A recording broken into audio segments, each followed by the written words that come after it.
Humans have an innate tendency to add rather than subtract. The word subtract even brings negative connotations. Hoarders are the classic example. People who hold on to every piece of clothing, every newspaper, everything they think could have some use in the future. But in many cases, subtraction is better than addition. Intermittent fasting, lowering time on playing video games, and using social media, and reducing my number of commitments for productivity are all beneficial ways I have subtracted in my own life. So why do people add nonetheless? Leidy explores this question in his book Subtract, The Untapped Science of Less. In his studies, he found whether building, writing, cooking, or scheduling, adding more rather than subtracting was widespread. This was for three main reasons. People neglect subtraction. People are loss averse. People don't find subtraction sexy.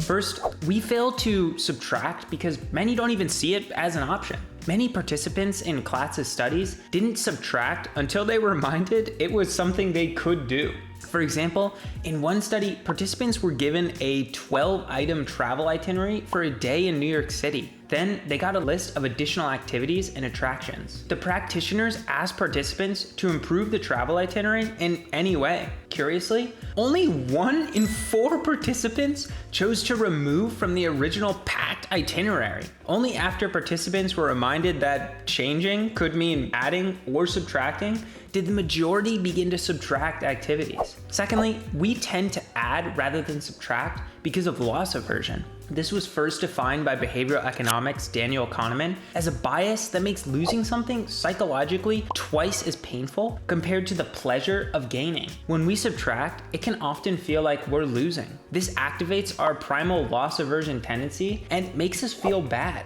Thirdly, subtraction isn't sexy. No matter how beneficial an act of subtraction is, it's not likely to leave much evidence of what we have done. Rarely are those prominent in history books ones who subtracted. We don't often hear about the rulers who avoided war or scientists who ran experiments to confirm things we already know. Instead, we hear about majestic figures like Alexander the Great who went on campaigns to forge massive empires, or great scientists like Albert Einstein who came up with the theory of relativity. Unfortunately, this tendency to favor addition over subtraction has terrible ramifications on many parts of society. To show the negative effects subtraction aversion has on our lives, I will go through 4 modern examples. Then I will talk about the philosophy I have adopted to benefit from subtracting addition through subtraction. Example number 1, medicine.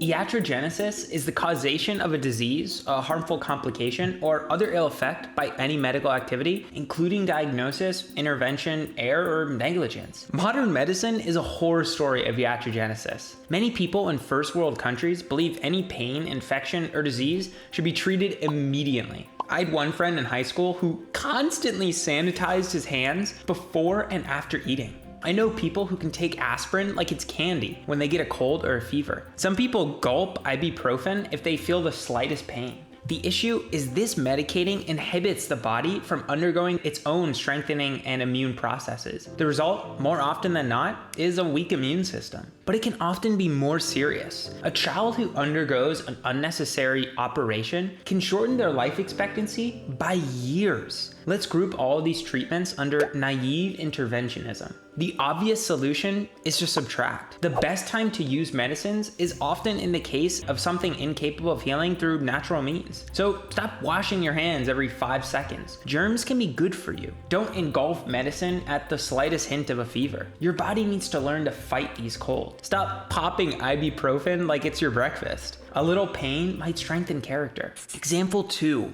writing. Mark Twain often gets credited with saying, "I don't have time to write you a short letter, so I wrote you a long one." I believe school is where we first ingrained the false philosophy that more is better when writing. Teachers assign students massive page requirements, even though they have no idea what to fill them with. Instead of stopping when they run out of things to say, many artificially expand their essays with fluff to hit that all-powerful page count. I have one friend who once wrote 12 pages for a 5-page essay requirement. But great writing is often short. I mean, could any one person possibly pontificate that this sentence should be seen in the utmost of regards among those of the glorious present-day society we so live in today. No, non-writers misconceive writing as the most important part of the craft. In reality, rewriting is where writing is formed. Great writers spend 50 to 90% of their time rewriting. Many authors do 8 to 12 drafts before they've published their books. In this way, the best way to improve your writing is to focus on what to subtract, not add. Shorten sentences, get rid of big words, and remove frivolous detail. Don't feel like every one of your writings has to be the definitive essay on the topic. Example number 3, personal knowledge management. As of writing, there are over 48.5 million books on Amazon, and that's just books. There are nearly 30,000 hours of video content uploaded to YouTube every hour. This means more is uploaded to the internet in a week than you could consume in your entire life. We have moved from an age of information scarcity to one of information abundance. With this abundance of information, most people tend to consume only content created in the last 24 hours, and lots of it. After adding pictures, videos, games, etc., we reach the volume of 34 gigabytes of information on average per day. Ironically, many people crave to consume because they don't want to miss out. But it's this very consuming that makes them miss out. It places them in a severe case of what David Perell, fellow writer, calls the never-ending now, blind to their place in history, engulfed in the present moment, overwhelmed by the slightest breeze of chaos. Once again, the obvious solution is to subtract and flesh out a personal knowledge management workflow, or PKM. PKM is the art of capturing information that resonates with you and fostering it for creative acts down the line.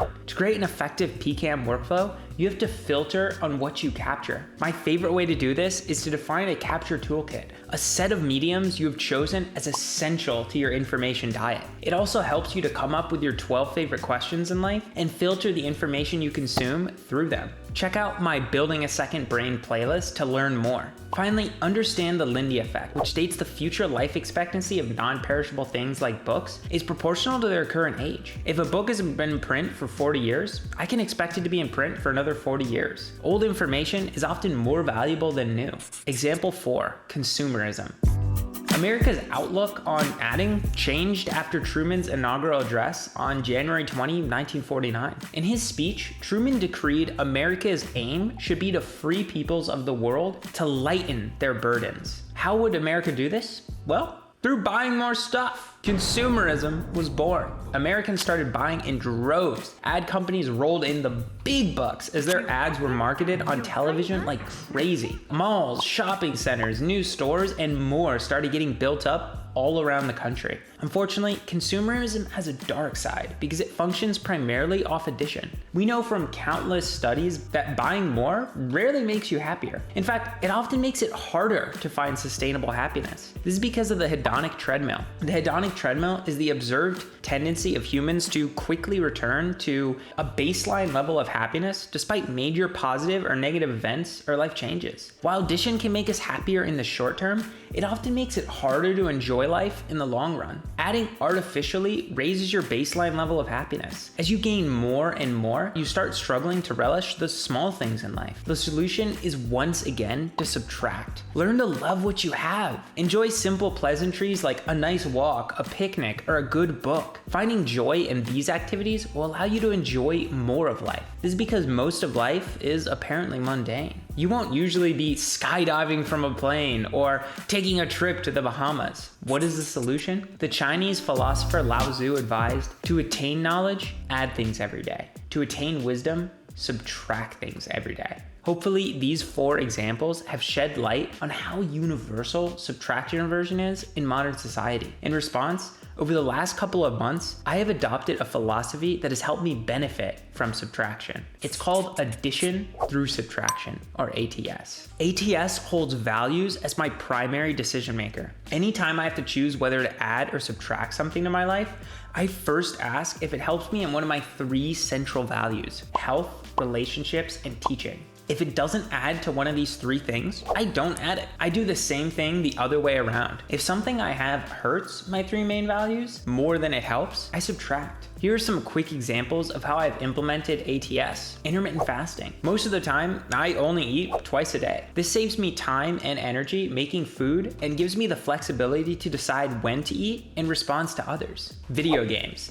I haven't played video games consistently in years. I would rather play the game of real life than escape from it. I'm not saying you can't have fun in video games, but I personally played them way too much. Social media. I have no social media other than Twitter. This gives me time to deepen the relationships I do have through physical interaction, video calls, and phone calls, rather than from a net of hundreds of friends. Productivity. Any productivity guru will tell you doing more often comes with doing less. Most problems come from conflicting priorities. Tackling a 20-item to-do list only makes it likely most of the things you're doing are pointless. Through ATS, I'm living a more stable and happier life.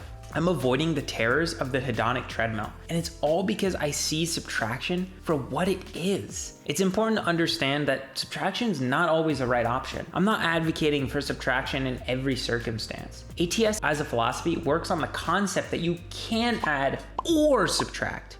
If you want to adopt this philosophy into your own life, here's what I suggest you do. First, take out a piece of paper and write out the 20% of things that bring you 80% of your enjoyment in life. Then write the 20% of things that bring you 80% of your unhappiness and frustration. When I did this myself, I found exercising, hanging out with friends, and writing gave me my most enjoyment. 80% of my unhappiness and frustration, however, came from negative people and pointless conversations. Now, draft 3 values exemplifying the 20% of things bringing you 80% of your enjoyment and negating the 20% of things you hate. Don't make it harder than it has to be. You can change these values at any time in the future. Using the 3 things mentioned before, I realized I cared most about my health, relationships, and teaching in life. Once you have chosen 3 values you're comfortable with, put them somewhere you'll find them easily, in your wallet for instance. Keep this with you at all times for a couple of months. Use it to remind you of what matters most whenever you make a decision